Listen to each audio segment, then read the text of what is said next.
are back, folks, here on the Michigan Insider on Sports Talk 1050 WTKA, online at WTKA.com. We're live here inside the Suburban Chevrolet Make the Choice studio. So it is my great treat. Speaking of, we got a treat coming up, don't we, Ira? Tuesday tailgate treat. Oh, we had a Tuesday tailgate treat. Is going to be tasty coming up in a little bit, but this is a tasty treat too. Great treat and pleasure to have a great friend of the show back in studio. Hard to believe this is the third season of Kim Barnes Arico and the Michigan women's basketball team. Kim, good morning. Good morning, Sam. Good morning, Ira. And glad that you could join us as always. And I got to tell you, it seems like just yesterday we were talking to you about taking over a team that it didn't seem like there were high expectations for, but you stepped in and you were really able to get a buy-in factor from that veteran-laden group right away. And they took you on a ride that season, Coach, and you guys had a great season. And then in your second year, last year, it seemed like it was more like year one. When you look back on it, does it feel that way to you? Definitely. That first year is kind of a blur, and I think it was really a special year because I came in and I wasn't sure what to expect. And when you have a senior-laden group, you never know if they are going to accept a new coach and how that year is going to go. And they were phenomenal. They did. They took me for a ride. They're a terrific group of young women, and they just did a tremendous job. But last year, they all had graduated. Mm-hmm. So I wasn't really sure what to expect coming into that season. We didn't really have any returners except for one, Nicole Elmblad, that had played significant minutes, but she hadn't really scored for us. So it was kind of like a first year all over again. Right. So let's start there with this year's team, because you always lean on your seniors, Coach, and you have the great benefit of having a returning captain. So it doesn't get any better than that. Talk to me about first Nicole's game. And what are you asking her? Are you asking her to do? What more are you asking her to do this year from that perspective? And then talk about what kind of leadership she provides for your team. Nicole's incredible, and I might have to talk about the leadership first, just to explain to everybody how great a person Nicole really is. She has a 3.9 GPA, I believe, wow. And she's a pre-med. She's going to go to medical school when she's through. She might do an internship next year. But she has, I think, received 1 B+ in her entire career at the University of Michigan, which is wow. Pretty incredible. Last year, she was named one of 10 academic All-Americans. And she has the same work ethic in the classroom that she does on the basketball court. She just works extremely hard at whatever she does. She's extremely focused. She's extremely passionate. She's a great person to be around. If I have 3 children, if any of them wind up like Nicole Elmblad, I will be blessed. But she's a wonderful, wonderful kid, and she wants to do the right thing all the time. She's a great teammate. She's an even better person. So she's our captain. We are fortunate that we have her back again, and she's been leading our team. And I think she's really getting better at that, and that's something that she's really working on. As a basketball player, her game has grown throughout her time at Michigan. I mean, she played a lot as a freshman. As a sophomore, that was my first year here, she played a ton. But she is a role player, especially her sophomore year. She was just expected to screen and rebound and guard the other team's best player, defend, just do all the intangible things. Well, her game has really grown, and she's put in a tremendous amount of time in the off season, really working on her shot, becoming more consistent. And last year as a junior, she stepped up. She scored for us, but she also was one of the best rebounders on our team. And when you have someone like Saisha Goree to be one of the best rebounders is pretty good. So Nicole's just trying to take those continue to grow and take those steps her senior season. She'll probably have to score a little bit more, but I think she does a great job of really understanding her role and getting her teammates involved and doing all the intangible things that help you win basketball games. And you mentioned the intangible things, and that kind of is, it seems to me that the staple, the identity of this team. You guys do the intangibles. You do the grinded out stuff. You dive. You fight for loose balls. You rebound. And you mentioned Saisha Goree.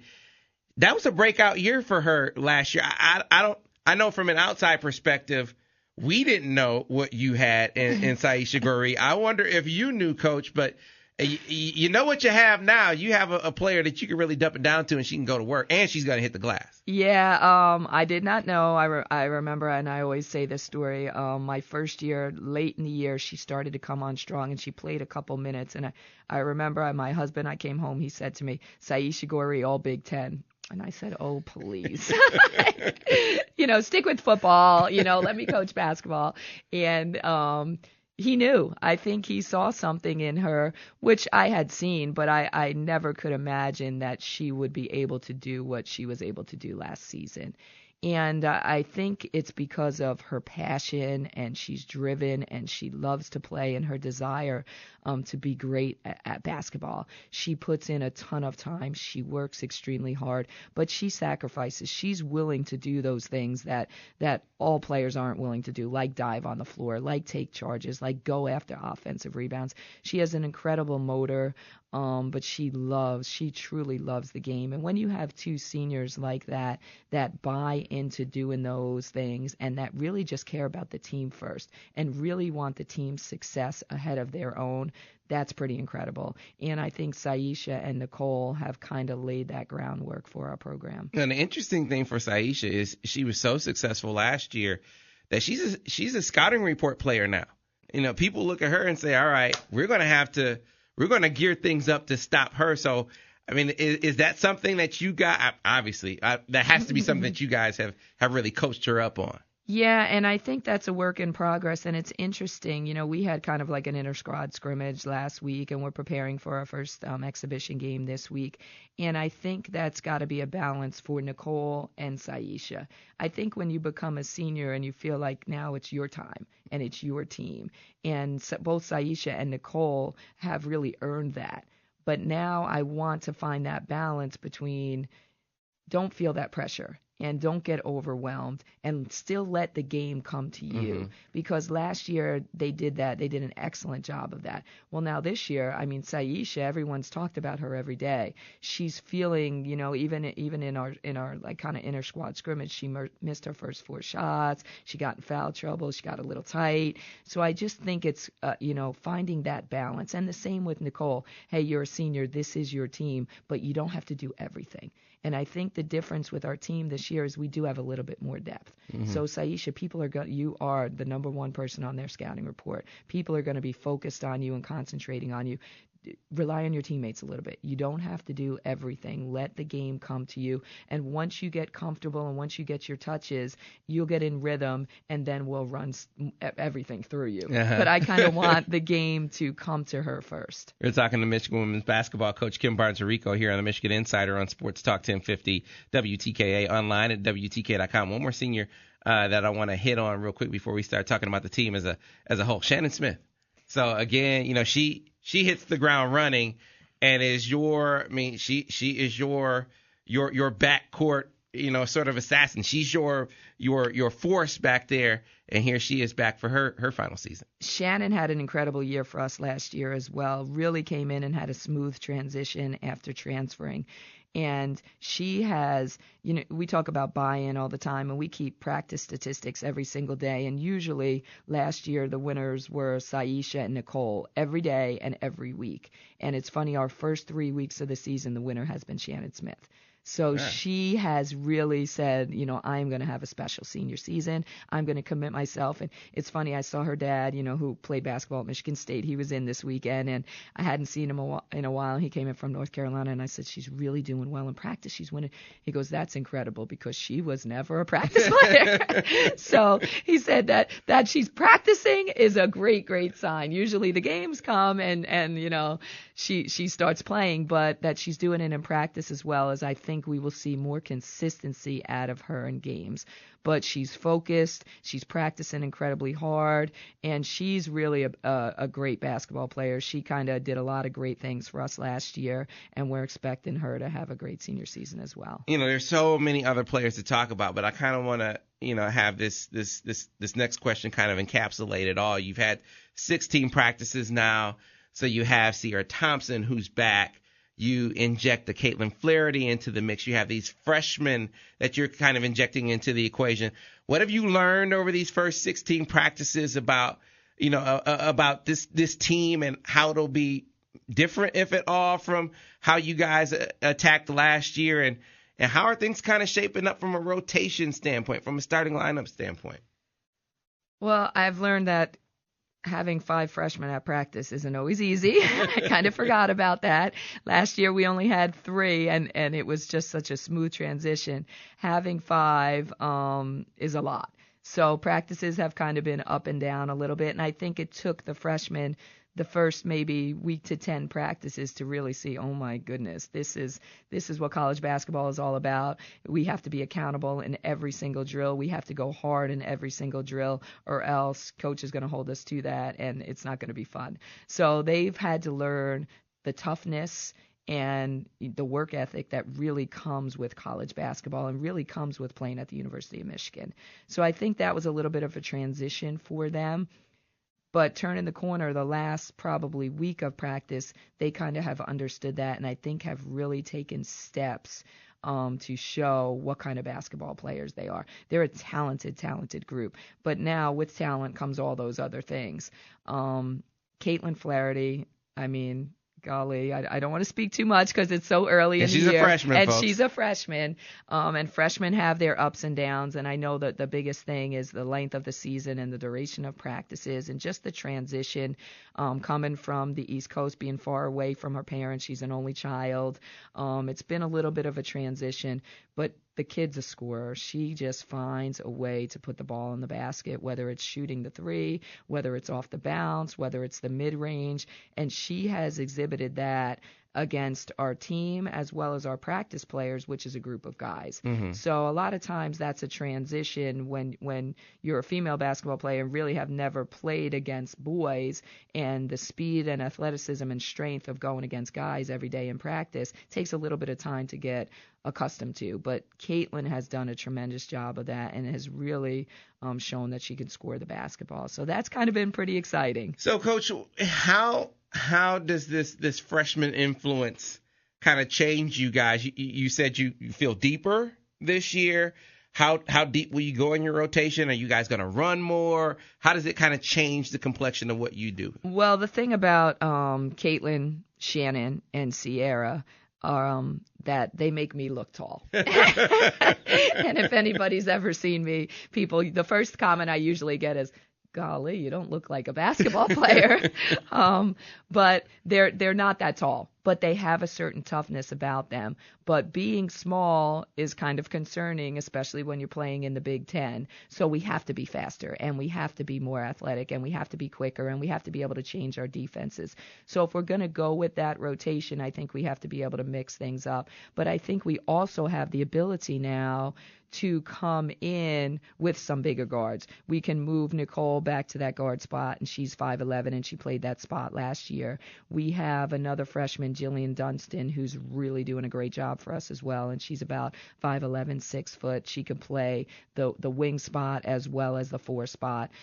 And then, we haven't talked about Madison Rostovsky at all, and she had a tremendous year for us last year, and she's coming in and really being a lot more consistent than she was her freshman and sophomore year, and she adds some size to that wing position as well.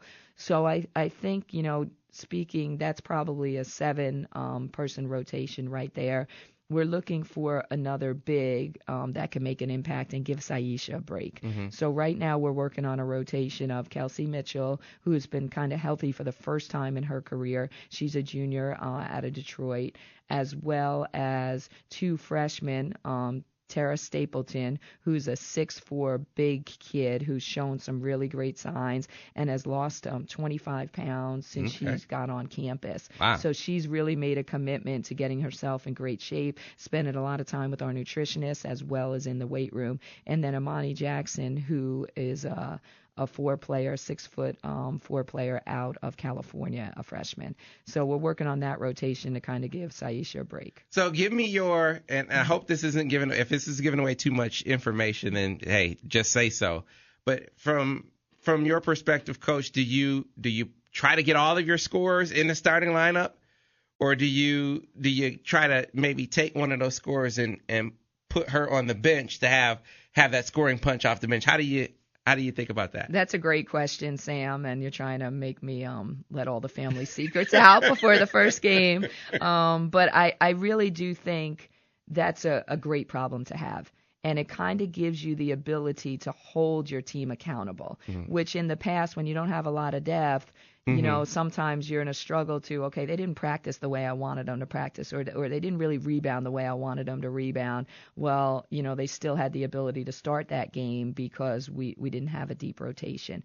I think now with those 7 players that I mentioned, we can go with any of them at any given time. So I think there will be times where we definitely have that smaller scoring rotation in, but I think there will also be times where we have that bigger Jillian, Nicole rotation in, where it's a better rebounding mix than the first group. But I think it also gives you the ability to hold your kids accountable and make sure that they're working as hard as they can each and every single day, and that they're attacking practice as much as they are the games. And that's going to help our team ultimately to be the best that we can be. Well, an opportunity to see all of it, you know, this exciting mix of players. There's an open practice at Chrysler, 5:30 to 6:30. Coach, free admission.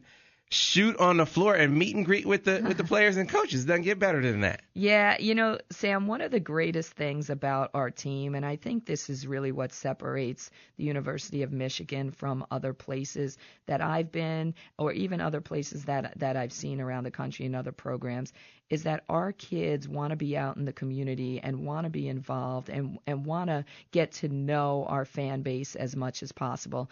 So this is just another example of us really trying to reach out to the community. And our kids, yes, Sunday, they were in the gym all day long. We practiced, and then we had a clinic, you know, 2 different clinics for the remainder of the day, just to get an opportunity to be surrounded by some younger basketball players in the area that really aspire to be college basketball players, and have our kids connect with them and try to build our fan base, but also try to get the community to know what great young women we have in our program. And we're always on Thursday night, we're going to be at the Ronald McDonald House. On Saturday, we're going to be at the Run for Chad in Saline. So we're always trying to get out and really just trying to meet our fans, but also giving the community an opportunity to get to know our players, because they are great representatives of the University of Michigan. Yeah, I heard about the how well attended the girls' clinic was on Sunday. So definitely making that connection with the community. Folks, your opportunity to connect with the team on the floor, 5:30 to 6:30 this afternoon, free admission, shoot on the floor, meet and greet. And that sort of leads into the exhibition Sunday against Davenport, full team autographs after the game. Coach, I guess we can kind of close it out talking about as you head into this exhibition game. With where you are now, which is clearly not where you're going to be, what do you feel like your team does well heading into this first exhibition game? And what are you saying, hey, this team really needs to work on this? Whew. Okay.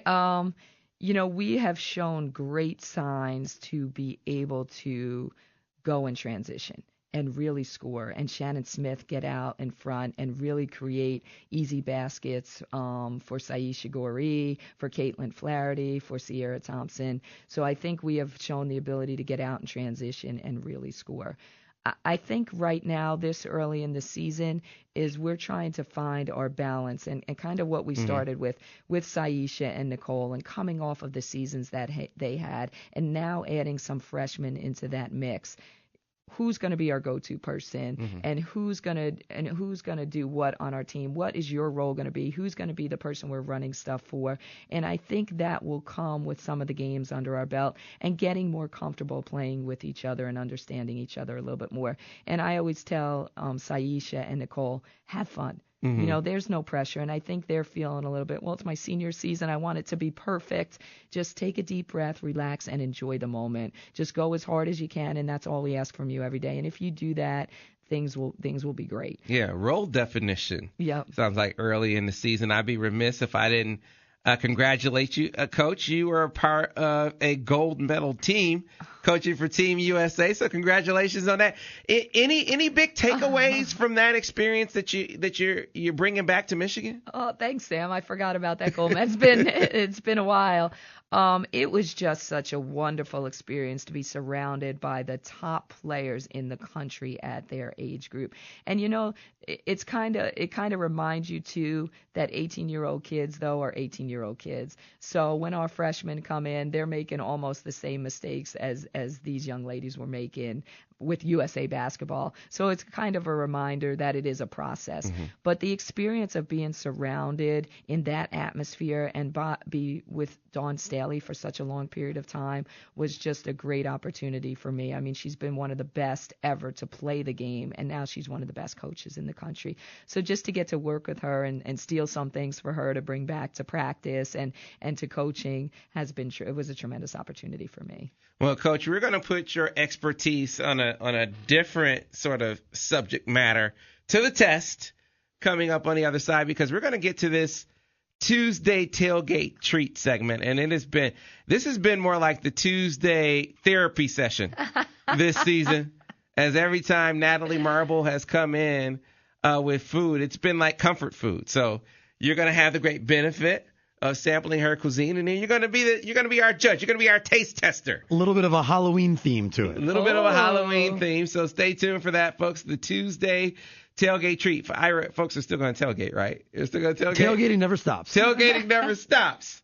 So we're going to get to that on the other side here on the Michigan Insider on Sports Talk 1050 WTKA, the official voice of University of Michigan.